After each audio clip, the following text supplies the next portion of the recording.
100% CO, présenté par Sud-Auto.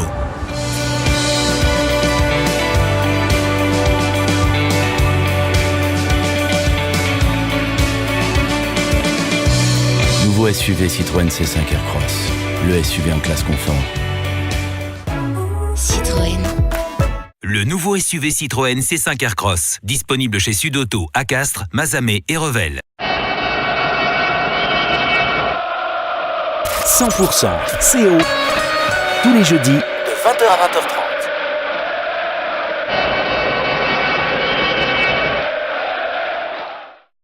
Bonsoir à tous, on est de retour, 100% CO, le jeudi entre 20h et 20h30, présenté évidemment par Cyril Masson. Bonsoir Cyril. Bonsoir Manu, bonsoir à tous. Du beau monde ce soir dans 100% CO puisque nous recevons Gérard Chollet, vice-président du Castres Olympique. Bonsoir Gérard. Bonsoir. Avec nous également Mathias Roland, le directeur du club. Bonsoir Mathias. Bonsoir. Et le troisième invité de cette émission, c'est Jacques Bonnery. C'est l'un des organisateurs du festival Rugby Mage qui débute dans quelques jours dans tout le Tarn. Bonsoir Jacques. Bonsoir messieurs. Alors, on va parler évidemment de ce festival Rugby Mage. Un autre regard sur le rugby, c'est du 19 au 28 mars prochain. Ça arrive, c'est très vite, c'est dans plusieurs villes tarnaises. On va détailler un petit peu la programmation. On va parler aussi de l'actu du CO. Elle est très chargée. Le CO qui reçoit Perpignan samedi à 18h. Et puis, il y aura évidemment le petit questionnaire 100% avec quelques petites questions bien coquines que vous nous avez préparées, Manu, ce soir. Je vous rappelle que en ce moment même, vous nous entendez dans le poste. Là, on est dans les oreilles. On est également sur toutes les fréquences Sud-Tarn. Voilà, et on est également en vidéo au moment où on parle sur la page Facebook de 100% et sur la page Facebook du Castres Olympique. On commence avec l'actu du CO, le CO qui reçoit Perpignan samedi à 18h. Mathias, est-ce qu'on peut dire que le Castres Olympique a fait le plus dur dans l'optique de la qualif avant ce match? Oui, c'est exactement ce que j'allais vous dire. Effectivement, c'est déjà fait. non, pas du tout. Vous avez les billets pour le quart, à domicile. C'est ça, oui, on a tout prévu, réservé les. C'est Bordeaux cette année la demi. Les avions aussi pour le Stade de France. Déjà tout est calé. Bien évidemment que non. On a suffisamment de vécu aujourd'hui pour savoir que dans ces derniers sprints, il faut rester très très vigilant. L'an passé, la défaite face à Pau aurait pu nous condamner. Et on n'aurait pu même pas avoir les phases finales sans un concours de circonstances à la fin, donc il faut jamais l'oublier. Maintenant, c'est sûr que le CO s'est remis la tête à l'endroit depuis quelques matchs maintenant, avec dernièrement une très belle prestation accomplie à Lyon sur un match globalement maîtrisé sur différents aspects. Alors, a priori, ça n'a pas satisfait tous les esthètes de ce jeu. Maintenant, c'est un rugby où moi personnellement j'ai pris beaucoup de plaisir. Je pense que les connaisseurs prennent du plaisir. Pensez à qui quand on parlait de on n'est pas ça. un championnat, on n'est pas le super rugby aujourd'hui, et les gens n'attendent pas forcément 8 essais à 6, ils attendent des matchs maîtrisés, des matchs avec du suspense, un championnat avec du suspense, et aujourd'hui on répond parfaitement à ça. On était très contents donc de cette victoire à Lyon. Après ce profil dès ce week-end Perpignan. Oui, où Castres n'a marqué qu'un essai. Je continue à jouer et à creuser là où il faut pas. C'était une belle victoire à Perpignan, encore une fois, où c'était pas simple. Et ce genre de match, effectivement, traditionnellement, depuis des années, on a toujours du mal à les aborder. Il faudra donc être très vigilant. D'autant qu'ils arrivent un peu dans la tourmente, avec une démission dans le staff cette semaine, 2 joueurs importants, Ecochard et Acebes qui sont blessés. C'est quoi? C'est une pression presque supplémentaire pour le CO. C'est-à-dire que le faux pas est encore plus interdit? Oui, complètement. Après, on sait que faut pas interdit, on va pas faire de langue de bois non plus. On sait que c'est une équipe qui est quand même dans la difficulté depuis quelques temps maintenant. Et il est évident que dans notre poursuite d'objectifs de qualification, il faut que ça passe par une victoire. Maintenant, surtout pas croire que ce sera acquis. On sait que, encore une fois, je le répète, face à ces équipes où on est censé être favori, on a toujours du mal. Et donc il faut être très très vigilant, d'autant plus qu'on a été encore une fois performant ces dernières semaines, qu'il y a eu malgré tout une semaine en plus de trêve, où on peut perdre aussi les rythmes, un peu de repères, donc il faudra vraiment être vigilant. Et les Catalans ont fait un coup à Montpellier quand même, il ne faut pas l'oublier, c'est ça. Donc il faut rester quand même vraiment vigilant. Ce qui est quand même intéressant, c'est qu'il y a eu un précédent, il n'y aurait pas eu cette victoire à Montpellier, c'est vrai que même inconsciemment, là quand même il y a cette victoire à Montpellier qui est quand même vice-champion de France, donc il y a le précédent, il est en tête. Voilà, exactement. Gérard Chollet, côté positif, ouais, allez-y, voilà justement. c'est qu'on se déplace que 3 fois et on reçoit 5 fois, je crois. Oui. C'est ça, ouais. Ouais, Est-ce qu'il vaut mieux sortir que de recevoir? Parce que statistiquement aussi, mettons le Castres Olympique, on a vu que... Il est plus à l'aise à l'extérieur cette année, c'est vrai. Vous voulez être désagréable toute la soirée comme ça, non? C'est un peu l'idée, c'est pour commencer. bon. Je vais couper mon micro de ce pas. Alors, justement, Monsieur Cholet. On peut le tourner en disant quand même que 6 victoires à l'extérieur sur un championnat quand même aussi concurrentiel que celui-là, c'est quand même assez extraordinaire. Ça démontre encore une fois la qualité du travail du staff et la qualité aussi d'engagement des joueurs, parce qu'on gagne pas à l'extérieur par hasard. Maintenant, je crois que tout ça a beaucoup évolué. Il faut plus aujourd'hui se mettre la tête dans le seau quand on perd à domicile notamment et ne plus se croire arriver quand on gagne à l'extérieur. La preuve en est, c'est qu'aujourd'hui avec 6 victoires à l'extérieur, nous ne sommes que entre guillemets 5e. Ouais, alors que sur quelques années avant, vous auriez fait ça. Ouais. Vous étiez premier et de loin. Gérard Cholet, vous les trouvez comment les Castrés cette saison par rapport à l'an dernier? Est-ce que vous les trouvez encore plus forts, plus mûrs? Honnêtement, je fais pas de comparaison de l'année sur l'autre. Parce que c'est jamais les mêmes joueurs. Non, pas du tout, non. Et vous le sentez bien, ce groupe? En tout cas, on sent qu'il a bien basculé sur cette fin de saison. Non, mais il y a une ligne de conduite qui est amenée par Christophe, donc et surtout ses adjoints, parce qu'on parle toujours de Christophe Furios, mais il faut penser quand même qu'il a à côté de lui un entourage quand même très propice à avoir des résultats. Donc, et est-ce que vous avez eu peur à un moment donné dans la saison? On a vu qu'à l'automne, c'était au niveau des résultats, il y a une petite période compliquée. Est-ce que on avait eu Christophe Furios qui était serein même quand le Castres Olympique n'était que 8, 9e? Est-ce que vous avez douté un petit peu en tant qu'observateur du Castres Olympique? Non, honnêtement non. Ça m'a jamais effleuré. Mais c'est ça qui est incroyable, c'est quand on pose la question, et on l'a posée avant, pendant les joueurs, le staff, tout le monde était concerné et savait où il fallait aller, quoi. S'il restait que 2 matchs, je dirais c'est inquiétant, mais là non. Pour ce match à domicile contre Perpignan, Mathias, le club se tourne vers les étudiants. Là, on n'est pas sur le match, on est sur les à côté. Il y a une grosse opération qui est menée à destination des supporters, du public et donc des étudiants. Ouais, dans notre volonté, encore une fois, de faire chaque match à Pierre Fabre une fête, on se tourne cette fois-ci sur les étudiants avec une offre spécifique à 5 €. Donc, je ne vais pas rentrer dans tous les détails parce que je pense qu'on ne va pas tout citer. Mais est-ce qu'on peut 5 tricher pour rentrer? Est-ce que ma vieille carte d'étudiant, non, ça marche pas? Non, justement. Il n'y a pas que la carte qui sera périmée, je pense. C'est pas sympa, d'accord. On devait être étudiant à la même époque. Donc non, mais il me regarde en disant ça, Mathias. D'accord, le message est reçu. Donc voilà, une offre spécifique pour les étudiants, encore une fois, pour amener de l'ambiance au stade. On est très content d'accueillir un public très hétérogène, j'ai envie de dire, avec des vrais connaisseurs, des anciens qui sont là depuis des années, et aussi un nouveau public plus jeune, plus dynamique, plus féminin aussi. On le constate. Donc c'est important. Et le match face à Perpignan, où on fêtera aussi la Saint-Patrick, notamment l'après-match au chapiteau, avec beaucoup d'animation, photo-boot, beer pong, rugby fléchette, et toujours beaucoup de convivialité. On espère d'ailleurs que les joueurs notamment passent systématiquement l'après-match. Voilà, et puis après toujours pareil, les animations pour les enfants, le maquillage, l'arrivée des joueurs 1h30. Oui, pour la descente du bus. La descente du bus, voilà, un concert encore une fois aussi en avant-match. Voilà, donc arriver très tôt et repartir tard de Pierre Fabre, c'est notre objectif.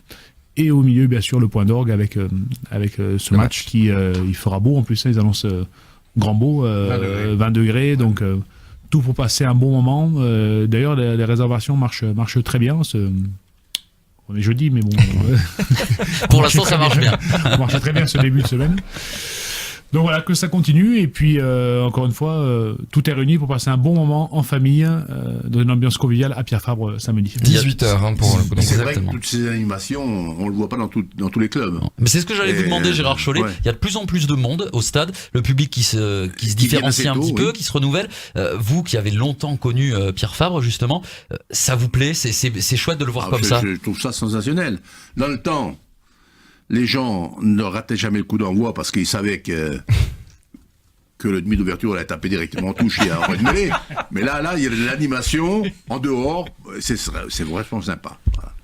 Ça, c'est vrai qu'il y a eu pas mal de choses ces dernières années. Évidemment, on a déjà eu l'occasion d'en parler avec toi, Mathias, de tout ça. Donc, ce rendez-vous à Pierre Fabre, samedi, 18h, Castres-Perpignan. Oui. Si jamais vous ne pouvez pas y aller. Si vraiment, vraiment. Enfin, non, rendez-vous à 16h30. Hein. Rendez-vous à 16h30 pour l'avant-match. C'est ce Voilà. que j'essaie d'expliquer. Oui, Les gens, oui. ils font- Thierry, il a toujours rien compris. Non, mais j'étais Thierry. parti sur le match. Là, vous faites des choses en avant-match, c'est ça. On essaie de bricoler un peu. Ouais. J'étais parti sur le match. Si jamais vous ne pouvez pas être au stade Pour le samedi, coup d'envoi. voilà, il y a une solution. Mhm. C'est 100%. C'est la radio, exactement. Voilà, avec Brice Vidal et Alain Gaillard. Lui aussi est un observateur avisé du Castres Olympique. C'est Jacques Bonnery qui est avec nous. Jacques, vous allez nous parler du festival Rugby Mage. C'est quoi Rugby Mage? Le sous-titre de ce festival, c'est un autre regard sur le rugby. Voilà, c'est tout à fait ça. D'ailleurs, je tiens à remercier mes amis qui sont à côté de moi aujourd'hui parce que le Castres Olympique, par l'intermédiaire de ces deux personnes, s'investissent beaucoup. Donc Mathias et Gérard, Qui sont membres de dans jury. notre hein, vous organisation, disiez, ouais. ils sont membres de jury, puis ils nous aident vraiment. Chaque fois qu'on fait appel à eux, ils répondent présents sur l'ensemble du festival. Et ça fait plaisir d'être aidé par le club. C'est un festival Par le qui a CO. lieu dans tout le Tarn. Vous Voilà. allez dans de nombreuses villes, mais il y a évidemment un lien fort avec le CO. Exactement. Et pour la première fois, nous venons à Mazamet. Donc nous venons à Mazamet. Ça nous fait extrêmement plaisir et on a même l'impression que ça fait extrêmement plaisir à la ville de Mazamet et à tous ceux qui sont autour. Donc à Pont-de-Larn, parce qu'on va faire un tournoi de golf où on pourra retrouver Gérard. Et puis surtout une très très belle soirée qui sera la deuxième du festival, le mercredi 20 mars.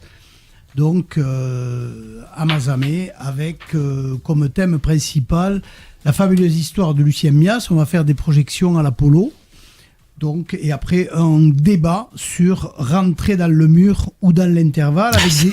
C'est l'actualité. Eh oui, un petit peu, avec Pierre Villepreux, François Sangali, Jo Mazot, Olivier Magne, David Dari Carrère, Richard Astre et Alain Gaillard. Rien que ça. Il y a du Donc, beau monde. Ouais. Franchement, oui, il y a oui. du beau monde. Il y a du beau monde. Et c'est un peu ce qu'on reprend et c'est un peu le leitmotiv de notre festival, c'est-à-dire des films. Ça, ce sont des films de l'INA, hein, pour montrer Lucien Mias. Il n'y a rien de mieux que l'INA. Des débats, un petit parcours de golf, du sport. Et des photos aussi. Et après, une Très, très, très belle belles expo expos, photo sur le rugby d'antan à Mazamet, à l'Apollo. Et dans toutes les villes du Tarn, donc que ce soit Albi, Carmaux, Lavore, Gaillac, Groyer et Castres, bien sûr, il y a à chaque fois un débat et une expo photo. Et pour parler de Castres, puisque nos amis sont là, le thème sera les All Blacks, la magie noire, avec une très belle expo photo qui est déjà donc en place à la CCI Ouais. sur les All Blacks avec un photographe qui nous fait confiance depuis, enfin qui nous aime bien, qui s'appelle Julien Poupard, qui est un très très grand photographe rugby français et qui chaque année vient à Rugby Mage. Et avec un débat justement à Castres Sur les All Blacks. qui est alléchant, notamment avec les intervenants. Sur les All Blacks, la magie noire, les intervenants, Conrad Smith, Chris Mazoé, Christophe Furios pour le côté local Tout à fait. aussi. Sylvie Mais Latou. ça va être ça va être un bon moment ça. à Oui, Castres ça va aussi, être un bon moment. Bon, on espère qu'il y aura d'autres All Blacks qui vont pouvoir venir, mais c'est toujours un peu compliqué. Hein. Il y a ceux de Pau, mais ils n'aiment pas trop venir à Castres. Sauf l'an dernier. Je sais pas pourquoi. Oui, C'est pas la porte à côté. Donc. Non, mais Oui, tout à après, fait. c'est quand même parce que vous avez cité les villes du Tarn hein, qui accueillaient cette exposition, ce rugby mage. C'est quand même incontournable d'avoir dans notre département, avec des villes qui puent le rugby, ce rendez-vous. Un grand C'est festival, quand ouais, de même rugby. incontournable. Et il fallait le mettre en place. C'était pas évident. Et du coup, vous l'avez fait. Et chapeau parce que C'est la cinquième édition déjà. Toutes les villes nous accueillent avec plaisir. Dans chaque ville, il y a une, voire deux expos photos. Il y a des débats, il y a des films. Et puis, il y a des films. Guillaume Garrigue qui vient à Gaillac nous faire. oui, journaliste de Canal+. Avec des hein. films de Canal+. Il sera accompagné de Vincent Clerc, Jean Abeyou. Il y a des grands noms, Votre collègue. des grands noms du rugby. Ouais. Voilà, qui vient à Carmont faire des montrer des films d'une sélection qu'il a faite sur France 2, je crois. Et alors le dimanche 24 mars, on a quasiment en exclu mondial un film Beau joueur de Delphine Glaise qui raconte une très belle histoire sur l'aviron bayonnais, dont le personnage central est l'entraîneur actuel, Vincent Etcheto. On voit pas beaucoup d'images de match, mais on voit l'homme, on voit certains joueurs de l'aviron bayonnais. Et d'ailleurs, il y a un joueur de Castres qui va venir à cette soirée de Trois Carrel, Martin Lavaux, voilà. Qui est de là-bas, effectivement.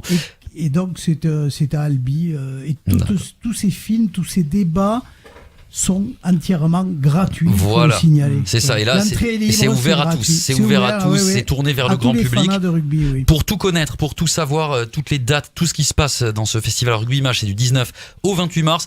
Vous allez sur internet rugbymage.com. 100% CO, présenté par Sudauto. Le nouveau SUV C5 Aircross, disponible chez Sudauto à Castres, Mazamet et Revel. Gérard, vous le suivez assidûment chaque année, le festival Rugby Mage. Vous étiez membre du jury d'une catégorie, c'est meilleur joueur tarnais issu de la formation tarnaise, c'est ça ? Exactement, mais vous savez, c'est très difficile. Hein, parce que mon cœur penche vraiment pour le castre olympique, mais là, il fallait être neutre, donc il fallait essayer de ne pas en faire cas. Vous avez élu en fait des joueurs qui venaient de tout le Tarn, qui évoluent dans les clubs d'ici ? Ouais. C'est pas forcément. C'est très difficile. Mais il y a beaucoup par exemple, de joueurs qui ont commencé à l'Avor, qui ont fait toute leur carrière au Stade Toulousain. Ceux-là, on ne peut pas les oublier non plus. Donc, il fallait faire un choix. Je pense que le choix, j'ai vu qui avait gagné. Il est fait, voilà, on parle, il est fait le choix. Oui, bien sûr. Mais on s'aperçoit qu'il y a beaucoup de joueurs qui ont été formés dans le Tarn, mais qui jouent au Castre Olympique. Hein. On prend Geoffrey Palis, Antoine Tichit, qui a été formé dans le Tarn au départ, à Gaillac. Florian Vialel. Yannick, Caballero, Vialel, Babillot. Marc-Antoine Rallier aussi, qu'on peut considérer. Voilà, aussi, tous ces joueurs, pas Marc-Antoine, mais tous ces joueurs, on avait fait une sélection de 18 joueurs qui avaient été formés au niveau du rugby professionnel, qui avaient été formés dans le Tarn. Après, qui aurait pu effectivement. On peut presque demander l'indépendance, du coup. Hein, on a presque. On peut faire comme les Catalans. Hein, on a presque un groupe. Mais c'est marrant parce que tout le travail du club aujourd'hui, c'est. Vous avez dit 18 joueurs sélectionnés, il y en a 5 ou 6 qui sont à Castres. Il aurait fallu qu'il y en ait 18. Donc, à terme, ce sera le travail du club, effectivement, de bien travailler ce qu'on essaie de faire aujourd'hui avec plusieurs projets, mais de bien travailler avec tout l'ensemble des clubs tarnais, hein, tous ces bastions qui existent et qui sont des vraies terres de rugby. Pour essayer effectivement d'être suffisamment attractif et de montrer qu'un jeune joueur tarnais aujourd'hui, s'il a vraiment de la qualité, il faut qu'il vienne à Castres et qu'il réussisse à Castres. Pour nous, c'est toujours avec un passement au cœur qu'on s'aperçoit qu'on a pu passer à travers certains joueurs ou que des joueurs ont fait d'autres choix. On pense à Thomas Ramos par exemple, qui est d'ici, qui est tarnais et puis qui est au Stade Toulousain. C'est le rôle du club d'être surtout que sportivement, maintenant le Castre Olympique a largement remonté, voire dépassé ses autres concurrents régionaux. Mathias, on parlait des jurys. Vous pensez à qui quand vous dites ça ? Je sais pas. Il y a qui à l'ouest je sais pas. On parlait de Pau, mais c'est un peu plus vers l'est. Je sais pas. C'est encore un concurrent. Bon, non, je plaisante évidemment. Mathias, toi, tu es dans le jury photo, parce que le festival c'est Rugby Mage. Il y a images, il y a la photographie. C'est très important la photographie.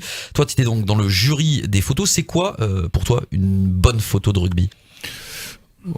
Déjà, juste une petite parenthèse par rapport au festival. Jacques a été très sympathique de nous mettre en avant, mais je trouve que c'est la pleine logique que le CO joue son rôle et facilite, on va dire, les choses à Jacques et à son équipe, que le festival soit une vraie réussite populaire. Vous l'avez dit, il passe dans toutes les villes du département. C'est aussi le rôle du club d'être présent et d'être le club de tous les Tarnais.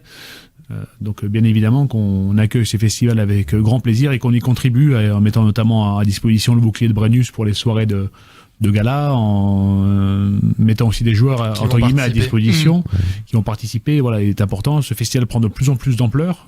Effectivement, je l'ai vu grandir au fur et à mesure des 5 dernières années. C'est un festival vraiment intéressant et très rugby. Le fait aussi que ce soit gratuit, que ce soit quelque chose aussi de populaire, ça nous intéresse, ça correspond vraiment à ce qu'on veut mettre en place. Donc c'est un plaisir partagé et je pense que c'est aussi dans l'intérêt du club de faire vivre ce festival comme il faut. C'est l'occasion de voir Gérard Chollet aussi. On imagine que vous êtes très demandé quand les gens viennent. Oui, je suis très sollicité parce que oui. Vous savez que Gérard, quand même, il est très sollicité dans le Tarn, mais pour avoir la chance d'aller avec lui en déplacement en Coupe d'Europe, c'est une star absolue et je maîtrise les mots. En Irlande, en Angleterre, tout le monde l'arrête, plus que les joueurs actuels. C'est vrai qu'on se souvient, il y a eu quelques années, ils avaient fait un classement, les anglo-saxons, des joueurs français de l'histoire les plus. Je sais plus comment ils avaient tourné ça, mais qu'ils avaient le plus marqué en tout cas, et c'est vrai qu'on trouvait Gérard Chollet en bonne place. Mais on va en parler ça justement parce que dans cette émission, on a une tradition, c'est le questionnaire 100% des questions à la volée. Alors qu'ont un rapport ou pas avec le rugby d'ailleurs. On a un auteur parmi nous, Gérard Chollet, ici présent. Il a publié il y a quelques années sa biographie. Alors est-ce que, à part Gérard bien sûr, quelqu'un peut me donner le titre exact de ce livre? Est-ce que quelqu'un se rappelle du titre exact du livre de Gérard? La légende. Non, c'est pas la légende. Ça aurait pu, mais c'est pas la légende. Jacques Bonnery peut-être. Non, Manu, non, tu l'as pas. Moi, je l'ai sous les yeux, donc je peux pas dire. Je vais tricher sinon. Chollet, le grand guerrier. Ah, le grand guerrier. Ouais. Voilà, ça a été un livre sorti en 2011, je crois. On apprenait plein de choses sur vous, Gérard. C'était très sympa. Mathias, mis à part le stade Pierre-Fabre, t'as pas le droit de répondre le stade Pierre-Fabre. Quel est le plus beau stade de rugby en France? Ni Pierre-Antoine. Alors ça va surprendre parce que alors je me remets dans la peau du joueur, mais le stade où je préférais jouer, c'était à Mayol, à Toulon. À Mayol, pour l'ambiance. Ouais, c'est pas le stade le plus moderne qui soit ou le plus, mais sincèrement. Dans la ville comme ça, Mayol, c'est vrai que plein, oui, avec tout ce qu'il y a autour, on sent qu'il y a quelque chose qui se passe quand même quand on est joueur, qu'on a la chance d'y rentrer. Ouais, j'aimais bien Mayol. Ouais. Gérard, en tant que joueur, le stade en France qui vous a ou en Europe d'ailleurs qui vous a le plus marqué? En Europe. Ouais, on peut aller jusqu'en Europe. Au début, les stades n'étaient pas ce qu'ils sont aujourd'hui. Ouais. Mais pour moi, je suis tellement affecté à mon stade de Castres que ne me demandez pas de ça. Quel est le meilleur Si à l'époque, en Afrique du Sud, par exemple, vous aviez des stades de 90 000 personnes, tout ça, c'était. Et nous, on arrivait là, on n'avait jamais vu ça, donc maintenant, on s'est habitué. Hein. Ouais, forcément, il y a moins le côté surprise. C'est plus dur quand même de remplir 90 000 personnes. Oui. C'est ce que j'allais dire. On regarde les équipes. Faut aller les chercher. Jacques Bonnery, il y a de nombreux intervenants, on le disait, à Rugby Mage. Chaque année, il y a du beau monde, des grands noms du rugby. Jusqu'à présent, c'est lequel qui vous a le plus régalé? Je crois que le plus agréable avec nous, ça a été Jérôme Garcès. C'est vrai, qui était venu il y a quelques années avec des questions du public parfois un peu envoyées. Alors, sur un simple coup de fil, il ne savait pas ce que c'était, le festival Rugby Mage, et nous tout juste, puisqu'on ne l'avait pas lancé encore. Mais il est venu, il a participé au débat, il est venu à Castres, ça y a plu, et puis il est revenu tous les ans. Alors, cette année, il est un peu coincé, je crois qu'on va avoir des difficultés pour l'avoir. Bon, mais je crois que lui, il nous a marqué à tous, à toute l'équipe. Celui qui a jamais voulu venir. Je crois qu'il n'y en a pas. Personne ne dit non. Non, une petite anecdote. Parmi tous les gens qu'on a invités, c'est un commentateur. C'est le seul qui nous ait demandé de l'argent. On lui a dit, non, c'est pas grave, tu viendras pas. Et on l'a jamais vu à Rugby Mage, donc je dirais pas que c'est. De 100% après. C'est Cyril Masson. Il n'est pas dans la radio. Non, c'était marrant parce que c'est un gars qui nous a dit moi ça fait tant bon. Mais c'est les grands professionnels. Nous on fait ça gratuit, mais les vrais professionnels c'est. Parce que tous ces gars-là, comme vous dites, que ce soit Villepreux, Romeu, Joe Mazot qui vient. Joe aussi, il est adorable. Mais cette année, on a quand même Didier Retière qui vient. Oui. On a quand même Joël Dumais. C'est les boss à la Fédé, quoi, des arbitres. C'est le boss de la formation. Ancien entraîneur de l'équipe de France, Didier Retière, qui a fait la Coupe du Monde. Enfin voilà, il y a du beau monde. Il y a Sébastien Piccoroni, qui est l'entraîneur des champions du monde de 2020. Il y a du monde. Bon, il y a Olivier Magne qui vient à Albi et à Mazamet aussi. Bon. Futur entraîneur de l'équipe de France. Non. Je sais pas, vous avez des infos. Il faut nous dire, il faut partager. Au cas où, si quelqu'un affirme. Gérard, en tant que vice-président, vous êtes souvent accueilli dans les loges officielles à l'extérieur. C'est quel club de top 14 qui reçoit le mieux? On a une affinité avec Lyon. Ouais. Après, Honnêtement, on est bien reçu à peu près partout. Hein. C'est pas... Je ne pense pas. Hein. Mathias, oui, j'allais poser la même question. C'est où qu'il faut aller? Il y a quand même ça. Il y a du savoir-vivre. Ouais. Ils font comme nous on fait à Castres, on essaie de les recevoir le mieux possible. Oui, non mais c'est ça, mais il y a un curseur entre la bonne réception. C'est quand on reçoit les présidents et son staff, et souvent le président, on le cherche. Non. Non, ça dépend. Après, là, Gérard a raison, c'est sûr que... On les voit, les images, mais quand on voit la tribune présidentielle, on voit parfois qu'il n'y a pas de président, effectivement, qu'il y a le président adverse, mais pas celui qui reçoit.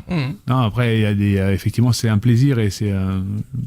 je pense un devoir aussi du club de bien accueillir symboliquement le président, les dirigeants qui sont à côté. On s'efforce de le faire à Castres. Après, on est globalement bien reçu, comme le dit Gérard. À Pau, dans l'avance, c'est très bien. Avec le président Portneau aussi, qui est assez proche de notre président, monsieur Revol. Sur l'ensemble, je mettrais un top niveau quand même pour La Rochelle. Ah oui. Aussi bien avec un président, monsieur Merlin, qui est là depuis 25 ans. C'est le président le plus ancien, juste après monsieur Revol, qui est là depuis 30 ans. C'est vrai qu'il y a une affinité entre les deux présidents et après ils ont une qualité quand même d'accueil, de réception, etc. qui est vraiment du très très haut de gamme. C'est vrai que le stade de La Rochelle est très très bien. Si vous allez à Toulon, vous risquez d'être orphelin dans les tribunes. Il est sur le banc, le patron. Gérard, il n'y est plus, là, il a déserté. Gérard Chollet, Mathias Roland, Jacques Bonnery avec nous dans 100% CO. On arrive à la fin de cette émission. Juste le temps de tirer un grand coup de chapeau à l'association du Castres Olympique. Un mot sur les féminines qui viennent de monter sur le podium de leur championnat. Les espoirs, il n'y a pas eu encore de match, les garçons, mais eux, ils restent au contact aussi. Ça marche pas mal pour les équipes de l'association. On fera très bientôt, d'ici 2-3 semaines dans 100% CO, une nouvelle émission spéciale association. On parlera de tout ça. Donc voilà, c'était l'occasion de tirer un grand coup de chapeau aux filles du Castres Olympique. Merci beaucoup messieurs d'avoir été avec nous dans cette émission, de nous avoir présenté ce festival Rugbymage. Un autre regard sur le rugby, c'est dans tout le Tarn du 19 au 28 mars. Rugbymage.com pour tout connaître. Merci Jacques Bonnery. Mathias qui était là aussi, qui nous a parlé de cet avant-match. Rendez-vous à partir de 16h30, pas 18h. Au stade Pierre Fabre pour profiter de l'avant-match. Il va y avoir plein de choses. Ça va être un super moment. C'est samedi, le CO reçoit Perpignan. Merci aussi Gérard d'être venu, Gérard Chollet, vice-président du CO, d'avoir partagé ces anecdotes avec nous.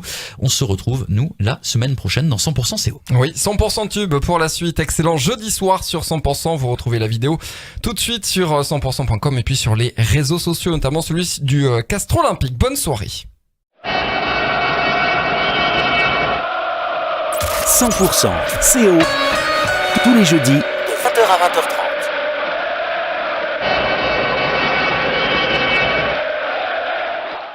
Vous avez suivi 100% CO avec Sudauto. Citroën. Le nouveau SUV Citroën C5 Aircross, disponible chez Sudauto à Castres, Mazamet et Revel.